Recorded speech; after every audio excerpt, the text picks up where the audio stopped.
रहस्यमय जंगल की कहानी। एक बार की बात है, एक छोटे से गांव के पास एक घना और रहस्यमय जंगल था। गांव के लोग उस जंगल में जाने से डरते थे क्योंकि कहते थे कि वहां भूतों का वास है। एक बार गांव के 3 दोस्त राजू, मोहन और सुरेश ने तय किया कि वे उस जंगल के रहस्य को जानकर रहेंगे। एक चांदनी रात को वे तीनों दोस्त अपने साथ टॉर्च और कुछ खाने पीने का सामान लेकर जंगल की ओर निकल पड़े। जैसे जैसे वे जंगल के भीतर जाते गए, पेड़ों की शाखाएं और पत्तियां अजीबोगरीब आवाजें करने लगीं। अचानक उन्हें एक चमकती हुई रोशनी दिखाई दी।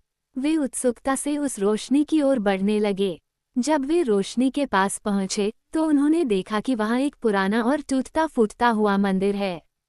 मंदिर के चारों ओर धुंधल का छाया हुआ था और वहां की हवा में अजीब सी ठंडक थी। मंदिर के भीतर घुसते ही उन्होंने देखा कि एक बुजुर्ग आदमी साधु की वेशभूषा में ध्यानमग्न बैठा हुआ है। उसके आसपास बहुत सारी प्राचीन मूर्तियां और शिलालेख रखे हुए थे। साधु ने आंखें खोली और मुस्कुराते हुए बोला, मैं जानता था कि तुम लोग एक दिन यहाँ जरूर आओगे।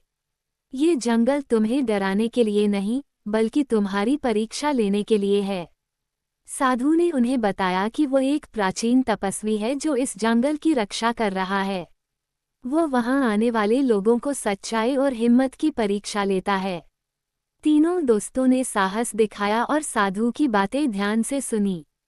साधु ने उन्हें आशीर्वाद दिया और कहा कि वे अब सुरक्षित रूप से गांव लौट सकते हैं।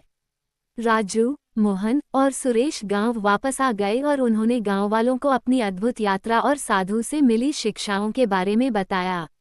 उस दिन के बाद से गांव के लोग उस जंगल को डर से नहीं बल्कि श्रद्धा और सम्मान